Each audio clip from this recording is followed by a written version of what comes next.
Hi BookTube! My name is Sarah and welcome to The Bookish Knitter. And welcome to my weekly reading update. Today is the 15th of December. It is 10 days till Christmas Day. My gosh, you guys, I can't believe it. It's gone by so quickly. Holy cow. So anyway, here with my weekly reading update. There was no vlog this week, and there will not be until January. I mentioned this earlier this week in another video, mainly because it's busy and, you know, I really want to rethink like the vlogs themselves to make them a little bit more interesting for you guys instead of me just sitting down every day and yapping away. I might do more of a hybrid weekly reading update vlog where I do take vlog clips throughout the week and, you know, but still do a sit down and just discuss all the books and then maybe include the vlog clips or, you know, stuff like that. I don't know. We're going to see. We're going to see. I know you guys really, really like the vlogs and I like doing them as well. But I'm just trying to think of an easier way. I know for sure what I'm going to do going forward, though, is that I'm going to include my final thoughts on books in the vlogs instead of doing a separate video. I think that'll be a lot easier. And then I'll just timestamp where I talk about the books that I finished. So that way, if that's all you want to see, you can just jump ahead to that instead of going through all my usual rambling in the vlogs. So in this video, I'm going to share the books that I finished this week, talk a little bit about what my week's been like, and of course show my crafting and what I'm currently reading. So yeah, so let's get into the things. So it actually wasn't that bad this week. I had my biopsy on Monday, which went fine, as fine as it can be. It's a long day, to be honest, you guys. So like I got in there at 7 o'clock. Oh, I fell too on my way down the stairs at the house. My brother picked me up and it was like 6 in the morning and it was pure dark outside and the steps were a little icy. This was completely my own fault. My brother even said to me, he's like, shouldn't you have your cane? Because I do have a cane. I think I've mentioned that before, that sometimes I use it just for walking, just for stability, excuse me. And I'm like, as soon as the words left my mouth, I'm like, no, I'm fine. I go down. It wasn't like I fell and hit my head or anything. It's, again, my legs just gave out from underneath me and I just kind of went right down on my knees. So my knees are bruised up. My one leg is cut up because it was cement that I went down on. So unfortunately, that's going to take some time to heal because I am on anti-rejection medication. So everything takes longer to heal. So that's the first thing that happened. So then we got to the hospital at like 7. He dropped me off. I had my biopsy at 8. I was done and out of there by 9 o'clock. I had some breakfast, took my pills because I can't take my pills prior to having the biopsy. Because they do blood work as well. And they need you not to have taken the one medication before you get this blood work done. So I just don't take any of it until after. And then the clinic visits don't start till noon. So I had 3 hours to do nothing. So I actually started and finished a book while I was sitting and waiting. I mean, amongst other things, I would have finished it in probably less than an hour, but you know, I didn't just spend the 3 hours sitting waiting for the doctor. You know, like I said, I went down to the atrium, I had some breakfast. I will put a picture up at the end of the video of the lone little tree in the atrium. It's very sad, actually. I wanted to get video of it, but I just thought, oh, I better not. So if I have any pictures that I took this week, I'll put those at the end of this video so you guys can see that. But anyway, yeah, so, you know, and then I kind of wandered around a bit and did a few things and, you know, so anyway, the appointment went fine with the doctors. I don't have any results back yet from the biopsy. That takes about a week for the pathology to come back. Because they do, for those of you who don't know, when they do the biopsy, they not only check the pressures of the heart, which the doctor said were very good. That's the one thing he was able to tell. But they also take a couple little teeny tiny pieces of the heart, and then they send it to pathology to check to see if there's any rejection. So I haven't gotten those results back. I should get that back on Monday or Tuesday.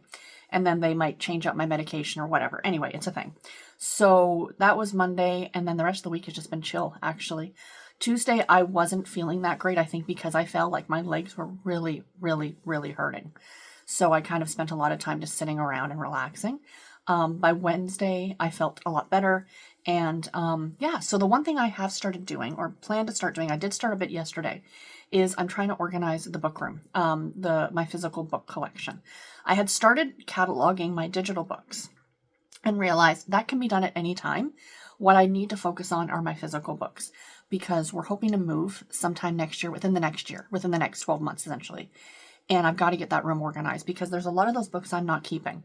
And there's a lot that I am. So what I'm going to be doing is pulling them off the shelves, cataloging them, and then boxing them.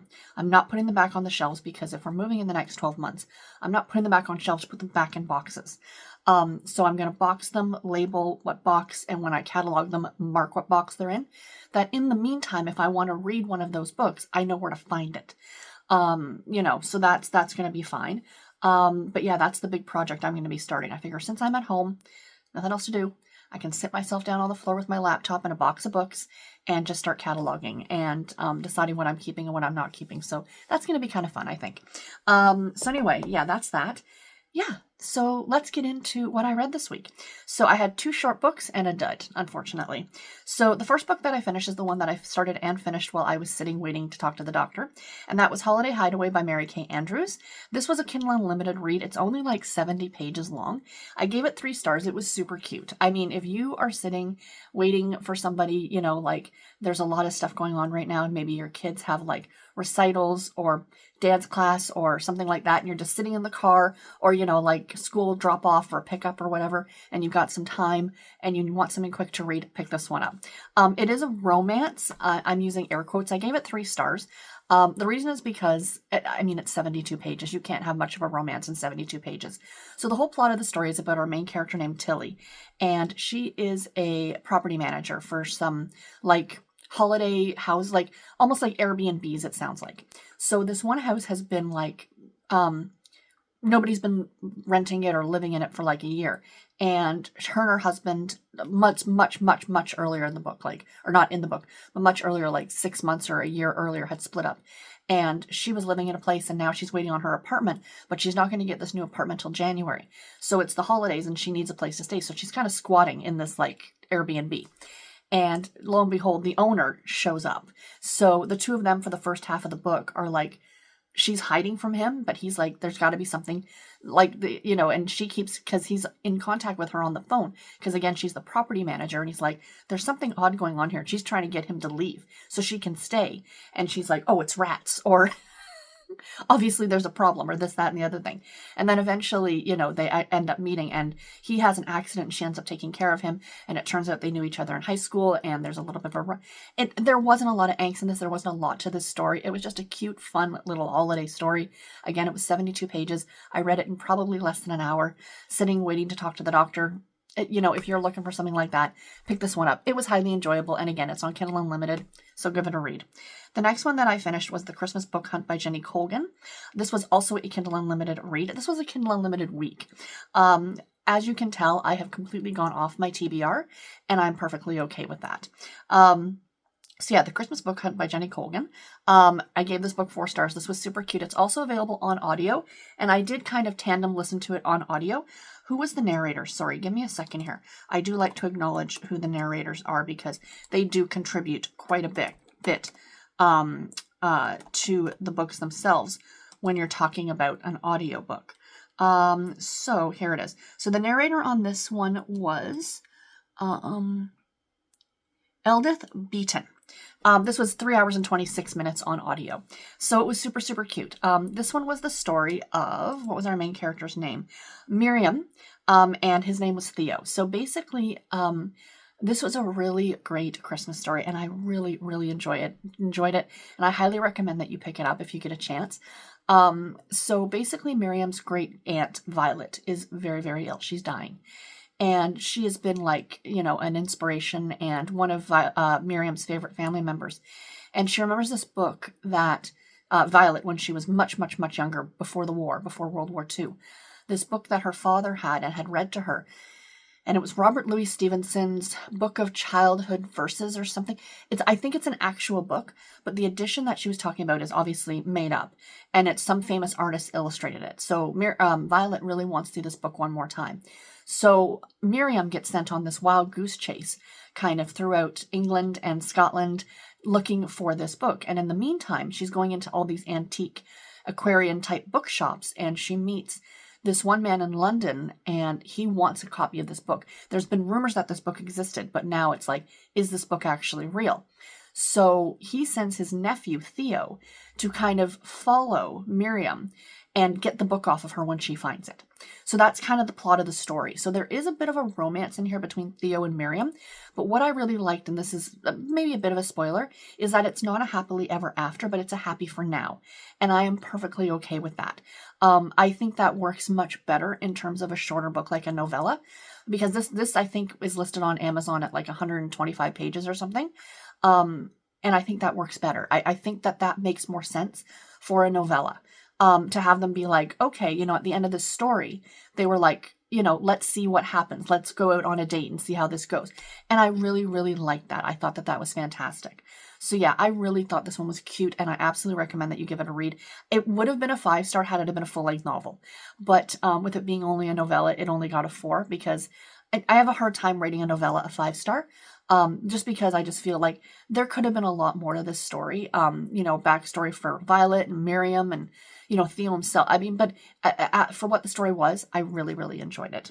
And the last one was, I think, the one that kind of put me in a bit of a slump for the week, and I should have DNF'd it. I absolutely should have DNF'd this book, but I did not. I carried through and I finished it, and that was Highland Hearts Holiday Bookshop by Teresa O'Malley. This was another Kindle Unlimited. I gave it 2.5 stars, mainly because I finished it. So I gave myself a star rating for finishing it. I did, again, tandem listen to this one. I listened to it and read it. The audio of it was a little difficult, and the reason I say that is because the female narrator spoke quickly, and the male narrator had a thick Scottish accent, because it does take place in Scotland, and it was a little bit hard to understand, so I had to like slow it right down to like 1x speed. The narrators were Amy Landon and Will Watt. So I was able to, as I listened to more and more of it, to speed it up a little bit. Not because I was trying to fly through it, but because that's more natural for me. That's why I was reading it, because I read faster than I can listen. So, you know, I kind of wanted to get through the book. So the plot of the story, it's a romance, a little bit of a fantasy, not a fantasy, paranormal, I would say. So our main character, whose name is escaping me, I wrote it down, Rosie. She is kind of like just existing. She works at her boyfriend's family's department store, and she hates the job, and she's really not in love with the boyfriend. And then an incident happens at the very beginning of the book, and her and the boyfriend, or she realizes some stuff that she needs to change her life.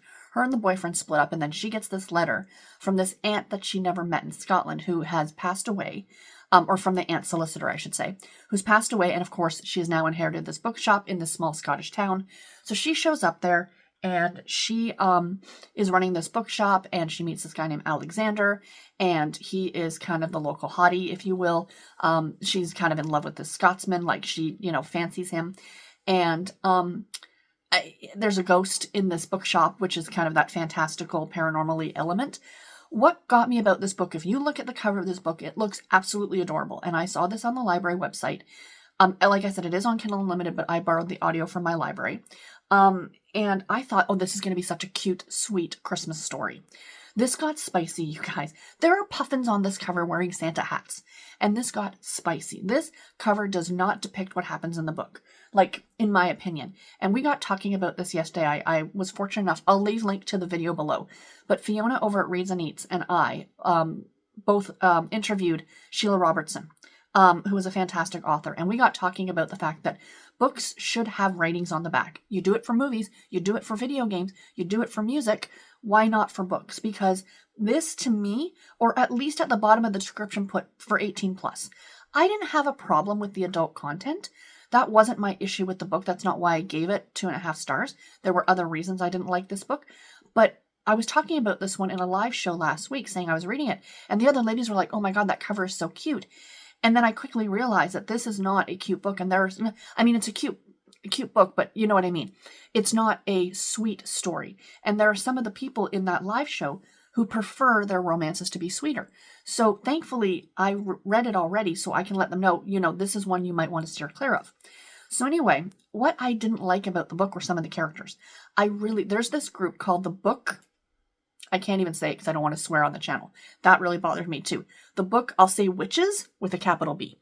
And they are like this group of older ladies. And usually when you get a matchmaking older lady or older group of older ladies, it can be fun and quirky. I did not like these ladies at all. I didn't like them. I thought that they were rude.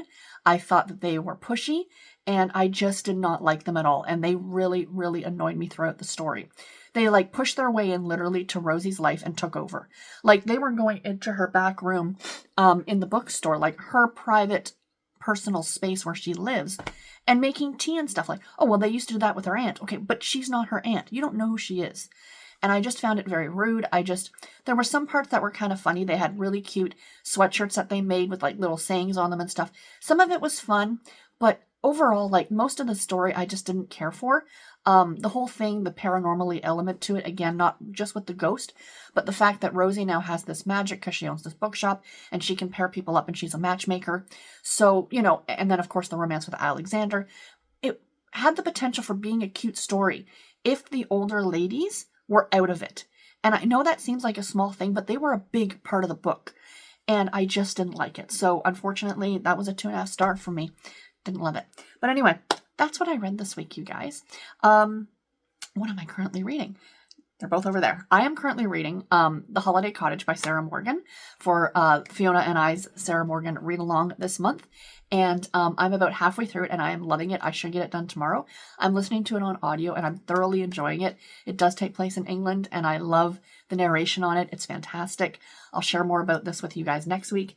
And I am also, my current category romance book that I'm reading is Starlight and the Holiday Dare by Michelle Major, which is part of the Starlight series, I think. I'm just right now picking and choosing throughout series. I don't care what number in the series it is. I'm just reading books that look interesting to me. And yeah, I'm also in the mood now for some cozy mysteries. So those will probably be coming next week. Some holiday cozies, which should be a lot of fun. But yeah, I am enjoying this one. I'm about 25% of the way through it. And yeah, so that's what I'm reading.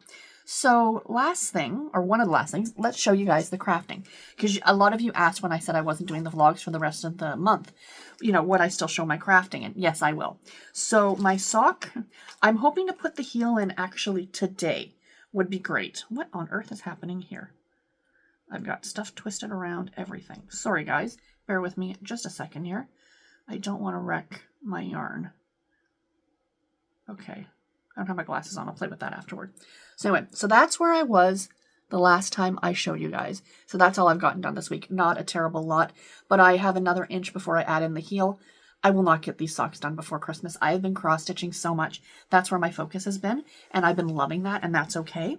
The socks are great for at night, if I just need, a half an hour of just sitting and, watching a booktube video or something, I work on the socks. But the cross-stitch, I started a new piece this week. So last weekend was something called the Jingle Ball, and the Jingle Ball is hosted by a cross-stitch designer called Lindy Stitches. And I will leave link to her, actually I'll leave a link to the pattern below because it will be on her website, so you can check out her website. So she does this every year. This is, I think, the second year that she's done it. And she gets other cross-stitch designers together and it's a virtual cross-stitch meetup. And it costs $10 to join. It costs more if you want to do classes. I didn't do classes. I just joined, and you have access then to these rooms where you can go and cross stitch with other people. So it's like a Zoom call, and there's all these other people on the Zoom call, and you can cross stitch and chat. And I did that on Friday and Saturday night, and it was a lot of fun. But there's also a market where you can buy stuff, of course, right? So I bought a new pattern actually by Lindy Stitches. There was a couple that I wanted, but money's a little tight, so I'm like, I'm just gonna pick one pattern, and I picked this one because it has Canadian geese in it, and it's called Snowflakes and what's the pattern called? I'll put a picture of it up here. It's called Snowflakes and bear with me. I think it's called Snowflakes and Sparkles or something like that. But again, the designer is Lindy Stitches, and let me bring it up here. Hold on, bear with. I'm glad I'm sitting in front of my computer. Snowflakes and Stars. Pardon me, Snowflakes and Stars. I just think it's super, super cute. So I'm doing it on slightly darker fabric because it's what I had in my stash. Again, money's a little tight. I don't have a lot. And plus Canada Post isn't shipping right now. So even if I ordered fabric, I couldn't get it in. I went to Michael's and they didn't have a big enough piece. They only sell certain sizes and I need something just a little bit bigger. So I pulled this from Stash and I'm very, very happy actually. So this is what I have so far. It's not a lot. I'm working on the roof, but it's pretty mindless and I'm getting a lot of stitches done on it. So I'm pretty happy with it. So I'm going to work on this today. And then tomorrow on Monday, I'm going to switch back to the festive frosted pumpkin house. So I'm going to work on these for a week and then rotate every week the 3 projects that I've got. So yeah, so that's what I've got on this one so far. And I am, oh, it's upside down. I'm like, why does it look funny? It's upside down. So that's what I'm working on right now is the roof. So yeah, this is a big piece now that I'm looking at the pattern of it. So this is going to take me a while, but I love it. I love the Canadian geese. I love Santa on it. So again, I'll pop the picture up here of the finished piece. I just thought it was super, super cute. And yeah, so that is what I have been working on cross-stitch-wise. So just a few little things tonight. I am going to be doing a live with Tiffany every Sunday on Tiffany's channel, The Beach Bum Bookworm. I'll leave a link to her below. She does live reading sprints, and I will be joining for that tonight. I think they start at 4 p.m. Eastern Standard Time, so do check that out. And then tomorrow, I am back hosting reading sprints on Monday nights. So I will be doing every other Monday, switching off between me and Stormy over at Storm Reads. I'll leave a link to her below as well.